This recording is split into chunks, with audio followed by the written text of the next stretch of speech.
episode of the podcast. Today, I have a special guest that came all the way down from Raleigh, so I appreciate that a lot. For sure. I think we started kind of segmenting towards like interviewing artists and their creative process, the way that they think.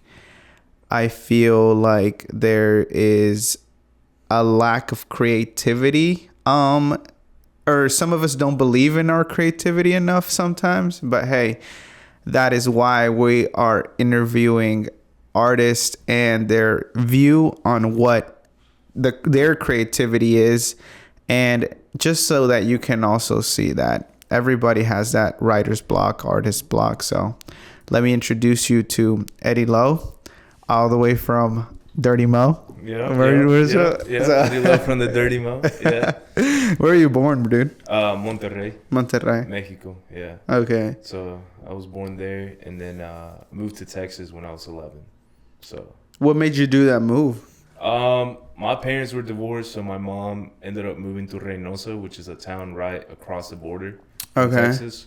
And she met a guy that was American, my stepdad. Oh, really? And so they ended up getting married like shortly after, and then we ended up moving to McAllen, Texas. Okay, so you didn't cross aquí like... No, I didn't. I got lucky. Okay. Yeah. No, because I was thinking, I was like, dang. I was like, so you came from Mexico all the way to Texas, and you know, most of us do kind of cross it.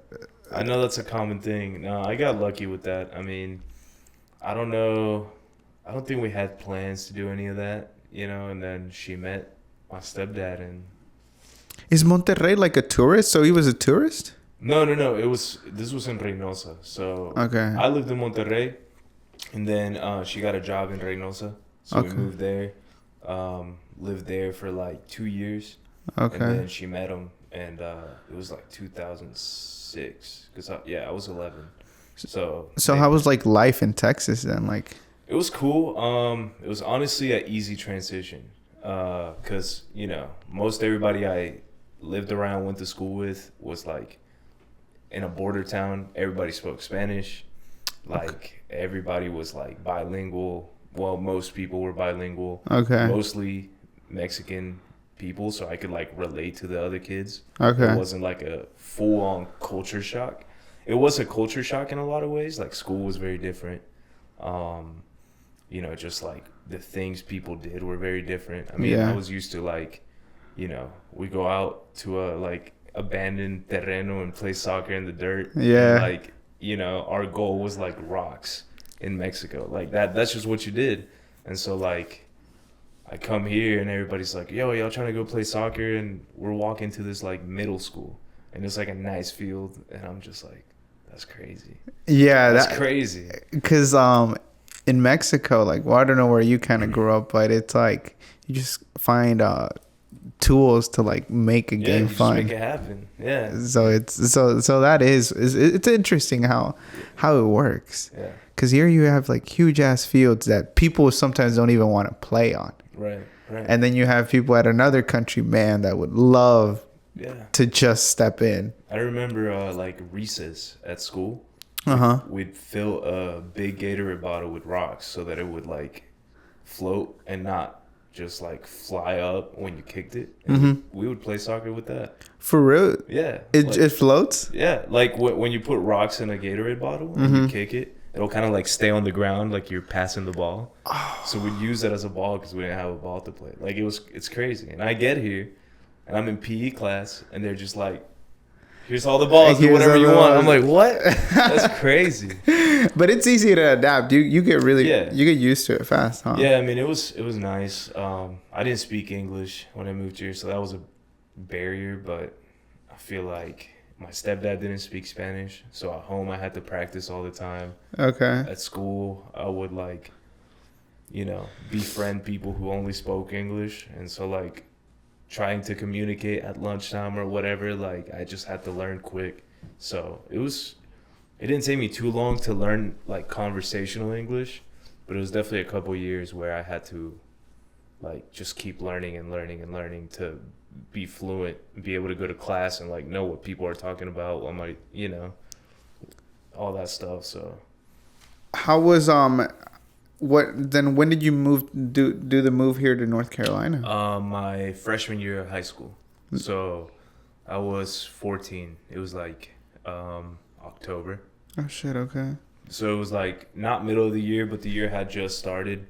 And my mom got a job up here in it's like near Hickory. So we moved to Statesville. What does your mom do? Well, now I don't know. she does like customer service stuff, like that's her job, but she has worked with like Salesforce and stuff, which is like IT for sales, customer service, something like that. So she's like, dude, I know exactly what you're talking about. Yeah. Yep. So she works for this big company called CommScope, and so she kind of when we moved here, she was like taking care of like Latin America, Spain, like Spanish speaking countries, and she would be like the top contact person for them. So somebody in like, Peru had an issue, then they would contact her and be like, that she would be the translator because she was fluent in both. So, oh, okay. Yeah. So, but she's still with the company. She's still doing that. I think her job's just escalated over time, and she's like, how do you like North Carolina though? It's nice. Yeah. I like it. I miss Texas sometimes, mainly for the culture. I think like when I moved here, at least where I lived, there was like not that many Hispanic people, so it was like, oh, in Mooresville, right? Yeah, like Mooresville, Statesville. Like there are Hispanic people, of course, but it was like a very small population. Yeah. And over there in Texas, it was like you just kept going with the Mexican culture. I mean, it was cool. Like, there's taco spots everywhere. Like everybody speaking Spanish. They're playing like all the Spanish music on the radio, things like that. I don't know, just that like culture. I definitely miss it. But do you think that's what like inspires you to make music? Like, how would you consider your music then? I don't know. So when I started making music, it was like for fun. Okay. Like I was in high school. I'd get drunk or smoke or something, and people would start freestyling, and so I would start freestyling. Like my senior year, I didn't really start listening to rap till I was like 16 though. So it took me a while to like find it, and I remember somebody told me to listen to like Biggie, and so I was like, okay, I'll check it out. I didn't know who he was until high school. Yeah. Okay. So this was like my senior year of high school. Somebody's like, listen to Biggie. So I listened to Biggie, and they were like, listen to like Tribe Called Quest, like all these 90s rappers, right? Yeah. Like East Coast, Boom Bap, Wu-Tang, all this stuff. Like this kid introduced me to a lot of music. And so I listened to this old school stuff because all I knew was like Drake's on the radio, Lil Wayne's on the radio. It was like Gucci, Waka Flocka, like just mainstream stuff. Why'd you start listening to them? To kind of like get to the root of where rap came from, or just because you'd been open like that? So my friend told me about it, and I was always into music. So like before rap, I played bass, I played guitar, like I played instruments. I would write songs on guitar, stuff like that. Try to sing. I wasn't a good singer, so I kind of like stopped that. But I was always like a writer. Like I liked writing music. And when I heard Biggie, I remember I was just like, holy shit, I need to rap. Like, this is insane. So did you plan that shirt? I did. No? I did. I just had it on. I just put it on today. No. I just noticed. Yeah, no, I do have the Biggie shirt on. It just matched my shoes. That's so weird. But yeah, that's crazy. I mean, he was like when I started listening to Biggie and Tribe, it was like those two things are like huge influencers to why I started doing it, because it was just like, when you listen to a song from the 90s, it's not like Drake, it's not like what I was like used to listening to at that time. Yeah. Like all the music that was popping or whatever. What was it though? Like, was it the feeling of it, or like? I think it was what it made you think. I think it was the, East Coast rap, like Boom Bap, Wu-Tang, Biggie. Tribe not so much. I feel like Tribe, I don't know if you ever heard him, but it's like very fun, very upbeat. But like there's something about boom bap music from the East Coast from the 90s that is just like grimy. Like it's just like you're listening to it and you're like, I could fight somebody right now. Like, you know, Wu-Tang is super hype, like just like every beat when the drum hits, it's just like I don't know, it just sounds grimy. It sounds like super crazy. And there was something about that where I was like, that's dope. Like I want to do that. I want to rap like that. And I think part of it was they were always talking about smoking weed, and at that point I would smoke and I liked it, and they were like talking about partying and I was like, I want to do that. So, you know, I mean, I think it was a mix of things that like got me into that. But I think with Biggie it was just like he had so many different songs. He had love songs. He had like, you know, songs talking about like how he grew up literally selling crack, and you know, I mean, that was like Biggie's story. He was like selling crack. One day he was like freestyling and somebody found him and they were like, yo, come with me. And like Okay, I he didn't blew know up. that. I didn't Yeah, he know was that. like there's some very famous video of him like freestyling on the side of the road. Some DJ was just like playing beats and they like I don't know who it was that heard him or something, and like it just led to, you know, him meeting label people and getting famous. Like it's just crazy. And you know, I remember I would watch a lot of documentaries or like clips about Biggie in the studio and stuff, and they were like he never wrote anything. He would always just like freestyle, and I was like, damn, that's crazy. For a while I didn't write.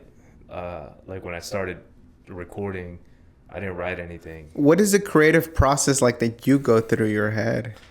I think now is different. Because now, obviously, like you said, you're not smoking no more. You're not Yeah. drinking, and that's it's weird, right? Because you go through like life transitions, and Yeah. your music taste changes, and Yeah. because you don't do enough of what you used to do, so you're like, that doesn't really fit me Yeah. anymore. And now it's like you listen to something else. Yeah, no, for sure. I think when I stopped like partying and stuff, so like, you know, all through high school, I did all that. Yeah. Um, Did you have a plan though? what do you mean? Like, yeah, like were you planning like on doing something like? All of us don't, right? Like Right. at 17, 18, you're just living life to live Right. life. Did you stop partying? No, I kept going till I was 20. And then Okay. when I was 20, I mean, I put myself in some bad situations. I didn't go to college, so I like, actually my senior year I dropped out, and Your ended senior up, year of high school? yeah. Okay. So I dropped out and then ended up having to get back into school. So I ended up graduating from like a alternative school, just online classes, getting like the bare minimum credits to pass and get a diploma. I didn't go to college till I was 20. Yeah, I was like 20, almost 21. Yeah. But from like 18 to 20, I just spent a lot of time like partying and just like being crazy and, you know, doing drugs, like experimenting with things. I was homeless for a while, like living in my car for like 9 months, uh, shit like that. And, you know, I was talking to my friend earlier. He's in prison, but he was my producer. He was the dude that first recorded me and like got me into rapping. Was it the same friend that asked you about Biggie, that told you about Biggie? No, it was somebody else. So that guy, I actually met him in rehab when I was like 17. Dude, you were in rehab at 17? Yeah, yeah. Who put you there, yourself or my your mom? parents? Yeah. Yeah, they were like, yeah, you gotta go. But he was from New York. He was from New York City, and we just happened to meet there. And he was like, he also rapped, and you know, he was like, listen to these people when you get out. You know, we didn't have access to like phones and stuff in there, so. Yeah. But so this guy is. We were just talking about it, and I was like, you know, if we had never started making music, like I might have died, because I, you know, just like from an overdose or something, because I was like, for a long time I just like really didn't care what happened, but I cared about continuing to like make music with him. You know what I mean? Like I mean, I lived in my car. I didn't really care about like much of anything other than like how I was gonna get drugs and how I was gonna like make more music. And so there were times where through that period I would like stop for like a week just so I could like go into the studio and record with him. And he Just so would, you could be sane enough? right, so I could like not be passing out or like, just on the couch. And he was like, I don't care if you smoke, but don't bring any of that here. And I was like, okay. So I would like sober up, go there for a week straight, just record songs, do stuff like that. But like, I was talking to him about that, and he's like, I mean, honestly, same for me. Like, I think I would have died if I didn't have music. Like, it was like, to some extent, that was all I could think about in that moment, other than drugs and like that lifestyle, which it's crazy, but I don't know. When you're in that mindset, not a lot matters. But for some reason, it was like, if I can keep rapping, like, I'll be all right. So how'd you continue and find that balance to where like, okay, we're like, well, I'm gonna stop back from this and hold myself back from this so I can continue to. Was that the decision? Like, let me stop doing this so I can continue doing this, or what was? Yeah, how'd that break out to where like you are now? So when I turned 20, I just had like some bad shit happen from like my birthday in January through like March, and so I was living in my car at the time, and I crashed my car. I lost my job because I used to serve tables. Just all these like events led up to me being like, fuck this shit. I cannot do drugs anymore. And so I got clean, and it took me a while. I think there's a stereotype around rap where it's like rap, drugs, it's all related. And so for a while I actually stopped listening to like most hip hop, just because of the like drug references. Like I was like, I can't like hear about it, I can't watch movies with it in it. So for a couple months I like really just separated myself from all that, try to keep it PG-13 and like eventually, I started getting my life together, got a good job, got a car, started going to college, things like that. And I was like, I think I'm going to start rapping again. And so at the time, it was similar to what we were talking about earlier. I went to an open mic in Charlotte, performed for the first time, and I was like, I want to do this. And so I think a week later, I booked myself at a studio and put out an EP. And that was back in 2017. Yeah, so that was back in 2017. So that's when I like started releasing music on my own. And at this point, like I said, my friend who was my producer unfortunately got arrested, went to prison, and he's still in there. So he gets out in August, which we're all excited about. But it's like I had to figure out a way to do it without him, because when I did music in the past, it was always like me and him. So like I recorded that EP, it went well, and my next move was like, I enjoy performing, so how can I do this more? So I worked with a guy that also rapped, and so he was a lot more connected. He gave me some names of people like in Durham and Raleigh that I could like reach out to. He was like, look, they do open mics, they do shows, like just pull up. So I started going to some open mics in Durham and Raleigh in like 2017-ish. Started performing my music. Does open mic mean like you have to have your you can freestyle it? Do you have to have your things written down, or? So open mic is just performing usually. So okay. So like I would pull up, I would have my beats on a USB, give it to the DJ at the beginning of the night, and when they call my name, I go up there and I get like a song or two. So it's short. It's not a long performance. It's very short, but it was cool because this lady. It's through Carolina Waves. It's like a big thing in Raleigh. A lot of people know her, Mir. But she's a radio person, and she's like definitely helpful, trying to put people on, give them like a space to perform and like practice and like learn how to perform properly. So I started doing open mics with her, and I was like, people fuck with me, and other artists were like, yo, I like this shit, it's good. She would tell me she liked some of my music. I was like, hell yeah. So it just like motivated me to keep going. I think we were talking about this earlier too, like how expensive it is to have to rely on other people to like produce beats, record, things like that. Well, I can get it. Like all types of creativity are really expensive.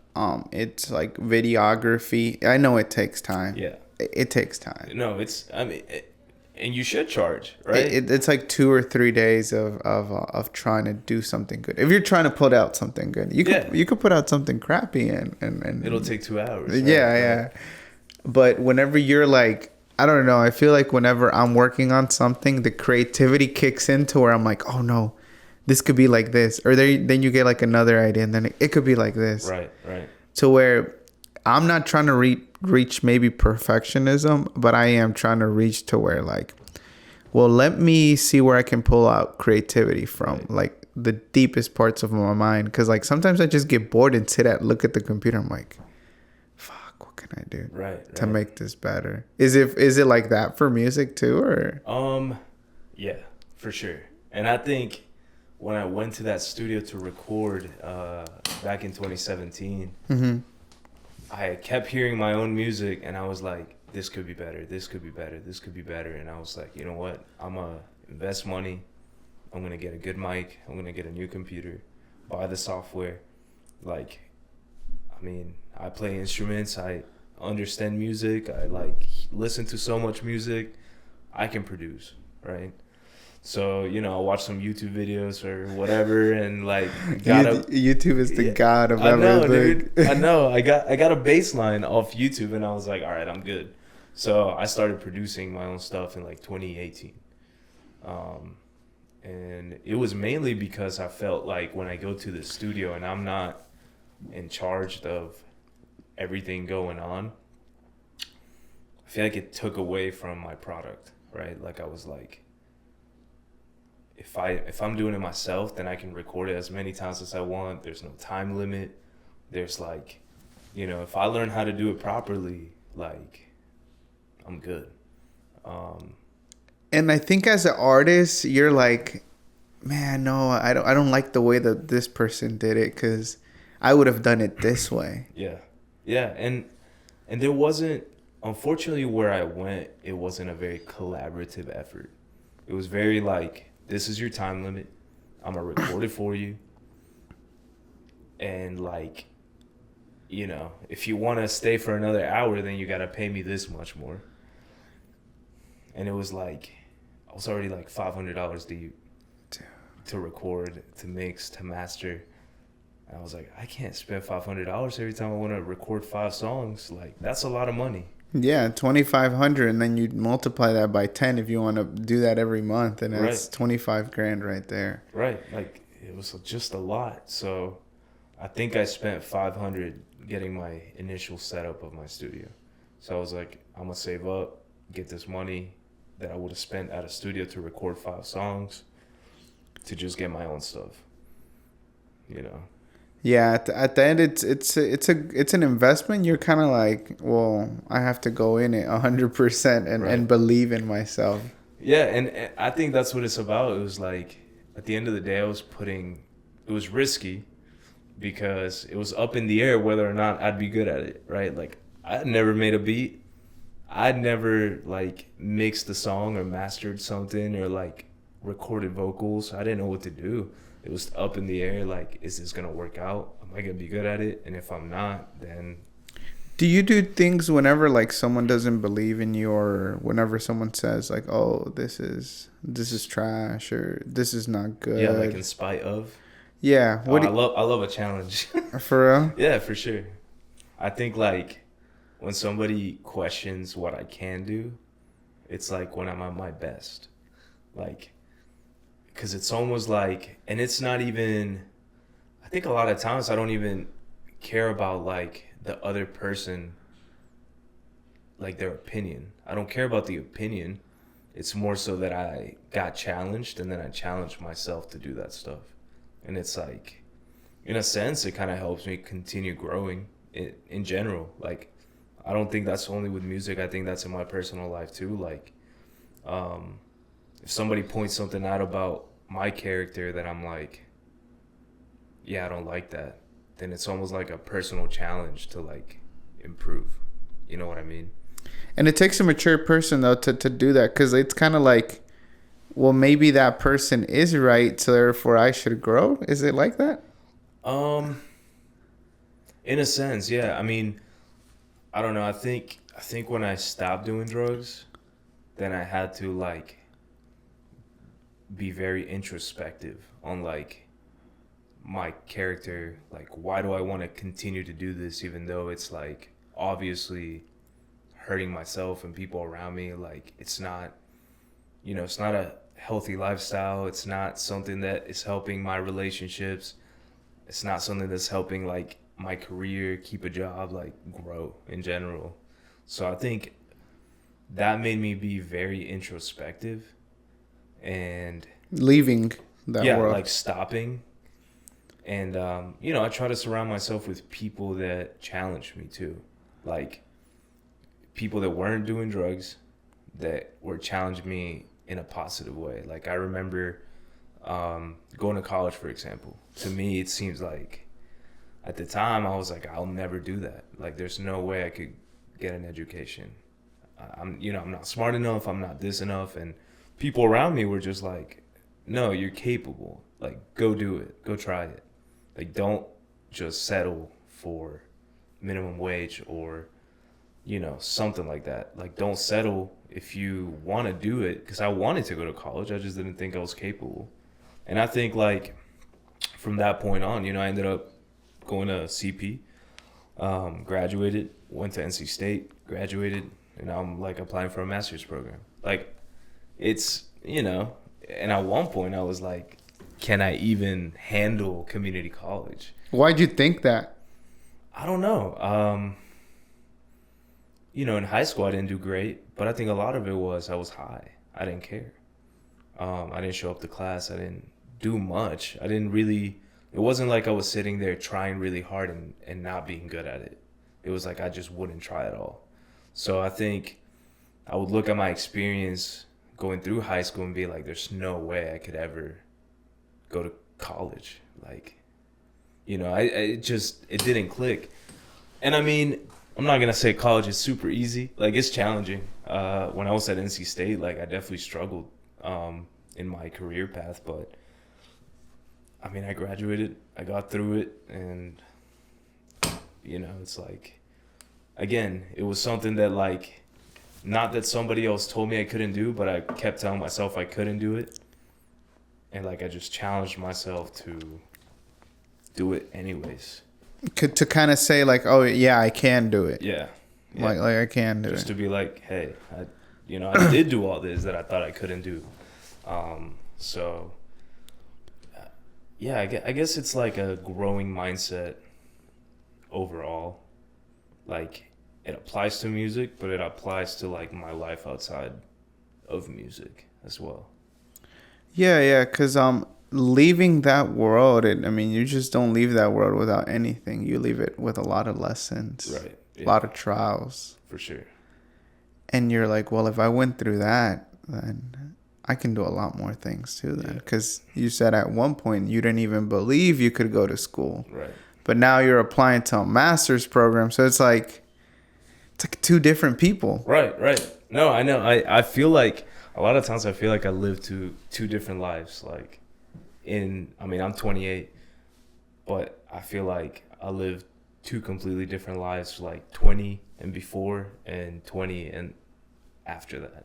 Like, it just, sometimes I look back at it, I'm like, it's kind of crazy that it's been that long, because I don't know, it doesn't feel like that much time, but then I look, and again, like accomplishments is one way that I'm like, well, I've done a lot of things since. So obviously, like what I'm doing is working, you know? Yeah, because it's like, don't be happy when you get there, but be happy throughout all the Right. journey. Because like even you just like you setting a goal, you looking forward to it. It's all the steps that you're gonna have to take are just part of the journey. Right. The trials, the wins, Right. and the losses. Yeah. It's like I use a lot of philosophy to like get myself back Right. on my feet. Mm-hmm. Just because I feel like everybody goes through their own hardships in their own way. Yeah, for sure. It's like an artist. Like whenever we started the podcast too, it's like I don't even believe that I can do it. Yeah. I've always been such a introvert. It's hard because you've never done it too, though. Right. But whenever you get into the groove of it, and then you appreciate, like, hey, you've done like 30 episodes, and you can keep on doing more. Right. Right. It's like anyone on TikTok that says like, oh, you guys are shit or something like that doesn't even hurt you no more. Right. Right. Because I take it personally though too sometimes. Like, Sure. Yeah. I mean, I don't know. I mean, that's the thing about art in general, or any sort of like creative outlet, right? Like everybody's gonna have an opinion, and whether or not you take it, it's up to you. I mean, probably so many people have told me like, I don't like your music, I don't like this song, I don't like this, and I'm like, all right, well, it's not for you. Like, you know. But then there's all these other people that listen to it, right? There's this other group of people that tell me like, this is fire, drop it. Like sometimes I'll, you know, show it to my friends, and you know, they're like, oh, drop this right now, and then I'll show it to somebody else, and they'll be like, I don't really like it, right? And to be honest, is like, sometimes I need that though. Like at times I appreciate more when my friends are like, this is not good, than when they're like, this is amazing. Like I'd rather them be honest and say, I don't like this, because then it makes me think like, what can I do better, right? And then it's just like, if this is not working, and I've dropped songs that I listen to now and I'm like, I don't like this shit at all. Like straight up. I mean, some of them I've taken songs off Spotify and just kind of left them on YouTube, and like, I'm like, you know, if somebody finds it and wants to hear it, that's fine. But like, I don't want that to be my identity. And it's like, yeah, it shows the journey and the growth, I guess. But I don't know. I appreciate criticism. Like, I appreciate when people are harsh sometimes. Like, I feel like I need that to keep growing. Like, I need somebody to say, that's trash, dude. Take it off. Like, I don't like this, right? Because then I'm like, okay, why is it bad, right? And then I can either A, go a completely different route, or B, make it good, right? Make it something that works. You know, I think now that's kind of where I'm at with music, where it's like, I've done simple stuff. I've done like very simple songs, you know, chorus, verse, chorus, or just like bars for 3 minutes straight, or like verse, chorus, like very simple arrangements. And I think this year, you know, I told you I took a break for a while, and since I came back this year, I feel like I've really pushed myself to go like outside of that. So I started rapping in Spanish. I started using different types of beats, like producing different things when I'm producing a beat. Trying to do like switch ups on my beats, trying to do like just mixed genres that might not work. Why did COVID suppress you from making music so much? I don't know. I kind of got depressed. I think I was like very depressed through COVID in the beginning of it. I think school was exhausting. It was like online. I'd spend 8 to 12 hours in front of a screen doing schoolwork, and after that, the last thing I wanted to do was like be creative. like I just didn't have the brain power to like do that, and I felt like I couldn't find anything to talk about. I think a lot of it was just like being indoors. You know, I think for me something that's really important is like exercising. Like I go to the gym, I play soccer, I, you know, go outside. Like I'm active. Like I'm an active person, and so taking that away in some way kind of just put me in a bad place. And so instead of doing all those things, I would like play video games, and I'm very competitive. So like when I play soccer, I'm like, I'm here to play. And I think I needed something competitive to do. Also like performing at shows, right? Oh yeah, that completely stopped. Yeah, so that was a big reason. I think that I just couldn't find find inspiration to continue to create. I felt like I couldn't, even if I made something and I put it out, I could never get on a stage and do it. And there's still music that I put out like in the beginning of COVID, before I kind of went through this whole depressive state or whatever, that I've never gotten to perform. So it's like, I don't know, it just put me in a weird bubble of like, I couldn't come up with anything, and I would try. I would sit in my computer, I would try to make a beat. Everything I made, I hated it. Everything I wrote made no sense to me. I was like, what do I do? So I just kind of stopped, and I don't know. During that period too, my dad passed away, so that was like a big reason that I was kind of like. Your stepdad or your dad? No, my dad. Your real dad? Yeah, my real dad. So he lived in Texas too, and so I had moved there to be with him, back in 2018, 19. I was there for like 6 months while he was going through like chemo and stuff. Cancer? Yeah, he had cancer. Did it just come out of nowhere? Yeah, I mean, unfortunately, he didn't have papers, so he couldn't get the care he needed for a while. Yeah, so, dude, healthcare is such a...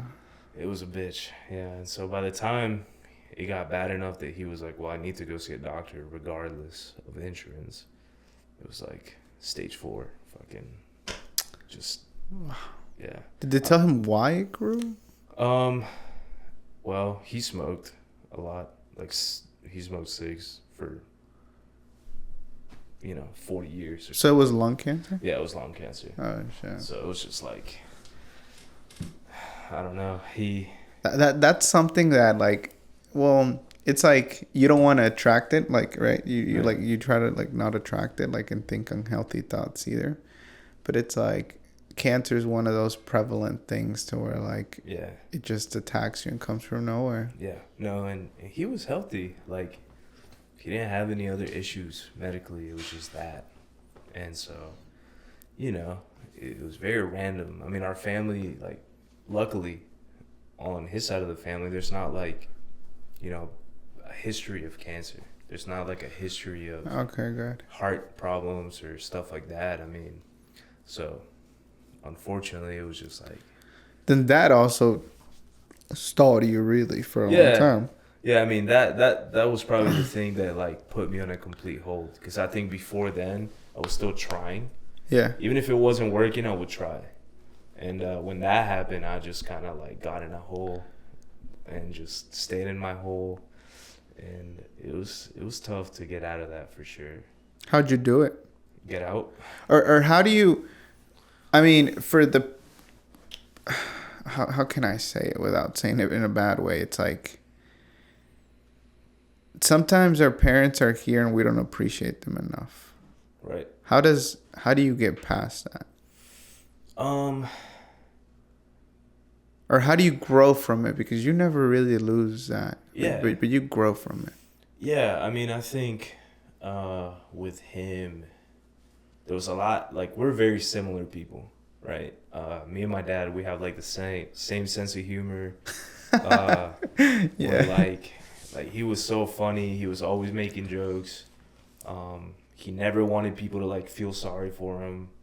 Like, and I think we're very similar in a lot of ways. And I didn't live with him my whole life either, right? So it was like, it's crazy that I didn't grow up in the same house as he did for most of my life. Yet I'm like, I'm with my mom and she's like, "Oh my God, you're just like your dad." And I'm like, "That's crazy." Yeah. Like it just, it's like a nature thing. So I don't know. I think a lot of it was I tried really hard to stop feeling guilty about like I could have done this, I should have done this, I could have talked to him about this, or could have called more, or could have, you know. And instead of that, it was more like, how can I celebrate him, right? 'Cause Yeah. he hated people feeling sorry for him. So it was like, even at the funeral, it was like, I don't want to be playing sad music. So we like played a playlist of like his favorite songs. And he's the one that introduced me to like Eminem and Oh, like, really? Okay. like a lot, like Cartel de Santa and like Yeah. Molotov, like a lot of the Mexican like bands, Molotov rappers. is like El Gringo Frijolero, right? Right, yeah. That, I don't know why my dad likes that song so damn much. Dude, I'm like, I remember listening to it as a kid. yes, Riding in his car. Dude. that's the one song he would have on replay. El Gringo Frijolero. I'm like, bro, this song is. It's crap. Yes. I was like, this thing is shit. Like, I don't want to listen to it no more just because he played it so damn much. Yeah. I listened to it the other day. I was like, still ill because like I don't know. I just didn't like it. No, I heard it the other day, like last week. I was like, man, it's crazy. Like, I remember watching the video on MTV when I was a kid. There's The a video for the song. It's crazy. I was like, holy shit. What the hell? Yeah. I don't know. As a Mexican, I don't know. I think that was just a staple of my childhood. Yeah. No, for sure. I mean, it was just what people were listening to, and so, But I think just trying to celebrate him. That was like the biggest thing. And like on his like Memorial Day every year, like he loved to cook, he loved to grill, carne asada. Yeah. Every weekend watching Los Tigres and like, the soccer games. For real? Big Cowboys fan too, so like. Ah, shit. They can never win a championship, but hey, their followers are loyal as shit. Yeah, I know. Here I am. Through it all. Here I am. Through it all. We're ass, but here I am. But so like I just try to do stuff like that, like things that I would do with him, right? And I think I started doing more of that instead of like sitting and feeling sorry about he was gone and I couldn't do all these things that I wanted to do or say or whatever. And I think that definitely helped a lot to get out of it. But it took a while. I mean, he passed in 2021, and as far as like doing music and getting back into like being creative and out of this like funk of being depressed, I didn't really put anything out till January 2023. So it's almost 2 years where I think the only music I put out was stuff I had recorded before COVID. So yeah, and it's not an easy transition. It's no. It's like, but once you did though, like you got amped up again. Yeah. So in December when I played that show, I think we were talking about that. I played a show in December. Again, it was like Carolina Waves. They were doing an open mic. I hit her up. I was like, yo, can I perform? She's like, yeah, come through. And Carolina Waves is what exactly? It's like a platform. So it's like Mir is the person that runs the platform. So it's just like I said, it's just a platform to let artists share perform. their creativity. Yeah. And, you got to pay to perform and all this stuff, which like is good to start out because I think it's a good way to get experience and exposure. But like now for me, and this is in general, which Mir knew me, she knew I would bring people out. So, towards the end of it, like recently, I don't really have to pay to perform anymore because I'm bringing people out. But in the beginning, that was something that like definitely threw me off. And nowadays it's like this year I got booked to open for somebody and got paid. Okay, I'm good. working on getting booked again for July, which is another paid show, and it's like a bigger artist in Greensboro. Can you say who? Uh, I would, but I don't know if it's for sure yet. Okay, I yeah. don't know if it's for sure yet, so I'm waiting. Like, I got a thumbs up, but it's like I still haven't gotten the official like Yeah. yes, we're doing it. Yeah. So I don't want to say it and then not happen. Yeah, true. But Yeah. So is it that big Greensboro complex? no, it's not that big of a show, but it's like I think it's at Hangar 18, I think it's called the venue. In It's like Greensboro? yeah, it's like 300 to 500 people. So Okay, no, I mean, but it's yeah. still a lot. Yeah, it's like an underground artist, but still bigger. You know. Yeah. The one I did in Chapel Hill earlier this year. I mean, they were touring artists, but they weren't like as big. So, I think they used to be bigger in like 2010. And it's like these dudes were cool. They were like very interesting artists, and I wouldn't say that they're rappers either. They're like just artists because they rap, they sing, they like. Dude was playing drums and rapping at the same time, like going crazy. The dang. other dude was like playing metal music and then would turn to like a rap song, and I was like, "Holy shit, dude, you're crazy!" So, yeah, it was a lot of fun. But that's kind of like where my aim is now. It's like I can do open mics, practice, do stuff like that, and like all those platforms that are set up for us to do that. They're great because I would never know that I'm good at performing. I would never know how to improve at performing Yeah. if I didn't go through like going to these open mics, going to these artist showcases, and investing in myself essentially. I mean, that's what it is. When you pay money to perform, it's investing in yourself. And a lot of them, they'll have other DJs or other like people from the area that are more connected. And they see you and they're like, yo, I want to book you for a show. I want to book you for this. I want to feature. I want to, an interview, right? So I think all these platforms are like, they're really helpful to start out. Yeah.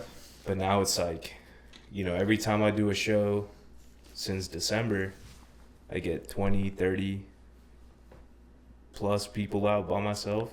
So it's like, I can book a small venue, get it going, and that's what I used to do here before I moved. It was like up in Cornelius, Lake Norman. I would like book a venue. It was called Studio 13, and book artists, and we would all sell tickets. And like a couple times we would sell it out, 150 people in this small venue, and like it was so much fun. We all knew each other. Princeton used to perform Princeton used to there with perform me. too? Yeah, he'd come out, perform with me. This other guy, Atticus Lane, he's from Charlotte too. A couple of my friends that I went to high school with that also rap, like Luke and Paper Jake, and like we would just, I don't know, it was like hanging out with friends. And there's a crowd, and my friend Zach would DJ, and like it was so cool to be able to do that. And so now I'm starting to want to do that in Raleigh because it's fun. It's like exposure. You gotta let me know then whenever you get a show going. I need to check it out. I don't necessarily say I like idolizing anything, but I just like having a fun time because like whenever like you're meeting good people, creative people, like there's just a special energy about that. For sure. It's not like watching like Osuna or something like. Yeah. Everybody's there for Osuna. Right. But at like a smaller venue, like everybody is there for each other. Yeah, for sure. Well, Friday I'll be performing here in Charlotte. Here in Charlotte? Yeah, I'm doing a little open mic type thing. Let me tell you where it's at real quick. It's at let's see if it loads.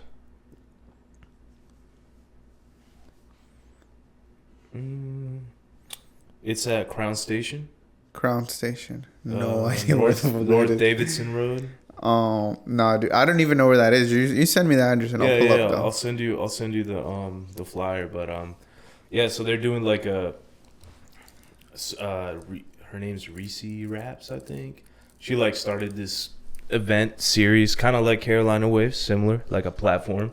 Okay. So I guess they have like artists from Atlanta and artists from Charlotte coming to perform, and then they have like an open mic section. So I couldn't get in on the main bill, but I'm doing like a small 5-minute set, and like Okay, but there's so much of that around, and like it is cool to be around other people. I mean, I've met so many people like Princeton. I met him at an open mic.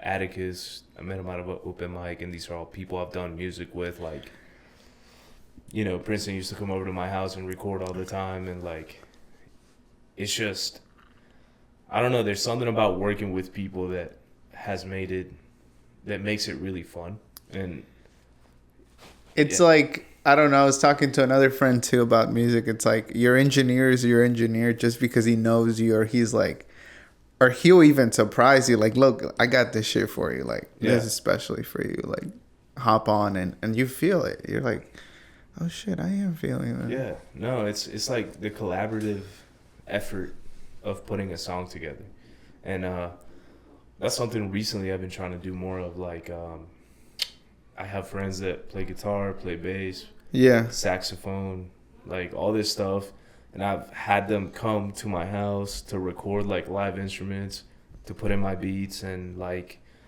I got friends that are just other artists that have been like coming over while I'm working on something, or like we'll start working on a beat together and end up making a song out of it, like different things like that I didn't really do before, but it's kind of like I feel like it's made me better because now I'm listening to their perspective on things, right? Like, yeah, I might be starting to make a beat and I see everything very one-sided, or I record a song and I see everything like this because that's how I see it in my head, and they give me like a new perspective, a new idea, and I'm like, shit, that sounds so good. Yeah. I mean, even my fiance, like, she's not a musician, but she'll sit in the studio with me and be like, I don't like that, change it. Try this. Oh, like, all right. Or like, yeah. sometimes she'll put like vocals on my songs and stuff like that. Like, you know, I like being with people in that environment, whether they know music or not. Like, I have friends that don't know anything about music and come over while making beats, and they're just like, they don't play music, but they listen to good music, right? And so it's like, they'll give me an idea that I would have never thought of because I'm thinking about it like a producer or whatever, and he's thinking about it like a listener. It's a whole different perspective.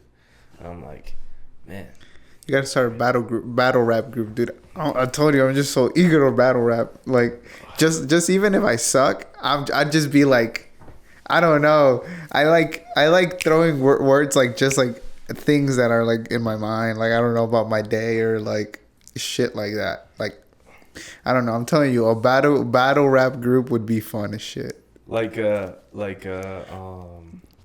a stage. Like no, I would just say like maybe like in a couch, like let's say like in a couch setting, like a tiradera. Yeah. But just for fun, like just in between friends, like just flaming each other or something like that. Yeah, like, I feel like I'd be able to do that with like my close friends. Okay, like, see, that's what I'm saying. Because like if I don't, I'd have to know somebody real well to be like, I could say this, and I know it's not gonna like, hurt their feelings, or like it's not gonna be inappropriate to say that. But yeah, no, that would be fun. Yeah, I would say so, and maybe in a few years, but then it's evolved then on what you're chasing. Yeah, like you're looking to be paid, you're looking to, because either way you can't survive off nothing either.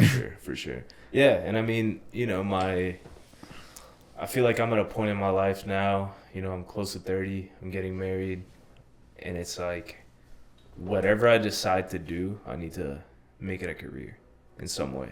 Okay. Right? And so, I've been doing music for, like, to this extent, recording, putting stuff out since 2017. Yeah. So, but my first song I recorded 2013. So it's been 10 years since I recorded my first song. I just wasn't like seriously trying to do it. And, now I'm at a point where it's like, all right, whether it's producing, engineering, mastering, or as an artist, you know, like how can I make a career out of it? Yeah. And that's kind of where I'm like focusing on, and I feel like I'm giving myself about 5 more years, where it's like in 5 years, if I don't have it made into a career, Mm-hmm. then I have to kind of switch gears and put all my energy into something else. Yeah, yeah. Because I'm a very like balls to the wall guy. Like if I'm doing something, I'm passionate about it and I'm like 100% in. Yeah. Right? I can't half-ass something. If I'm gonna half-ass something, I just don't do it. You know? And so I feel like whether it's this or, you know, I've been like working on my personal training certification, trying to start doing that. I'm applying to a master's program. So like if I get in and do that, then I'll put my energy into that too. But it's like eventually I gotta just pick a lane and stick with it, whether it's music, something else. But you know, the goal is definitely to get paid. The goal is to, you know, I wanted to do it everything independent, but like I've been submitting demos to record labels and seeing what happens, right? Yeah. Fortunately for me, it's not just rapping, it's producing, it's the engineering side of things that I also do, or being a ghostwriter. Like I'll ghostwrite. Yeah, exactly. Heck yeah. If it gets me paid, you know what I mean? Yeah, hell yeah. So Before we go, is there like any advice you'd want to give to like someone that is starting to be an artist? yeah. So I would say the biggest thing is like build a community and like find people that support you in general, right? And that could be a community of a fan base. That could be a community of artists that you collaborate with. That could be friends that are not at all involved in music, but they support what you're doing. I feel like as an artist, having that support, it's a big difference maker. Because a lot of times we get in our heads, right? I'm not good enough. My music's not good enough. Why is this guy getting more plays than me? Why can I not get a show that I want? And I think having that support system of like, you know, I think as creatives, we like the validation. We like seeing that what we put out is making a difference. And a lot of times it takes time to see that. Like, I didn't have a single song on Spotify with more than 1,000 plays till this year, right? And that's 7 years of putting stuff out constantly until COVID. But, you know, it's like, it can be defeating to like see that stuff, but it's like having that support system of people being like, no, you're good, like keep doing it, because you never know. Like, you know, I was talking about this the other day, like music is a lot about, you do all these things, you put in the hard work, you're grinding, whether it's putting music out or doing shows or doing whatever, it's a grind, and it's really up in the air whether something happens or not. It really is. Like, some of it's skill. Like, you gotta be good, right? You gotta be good at something.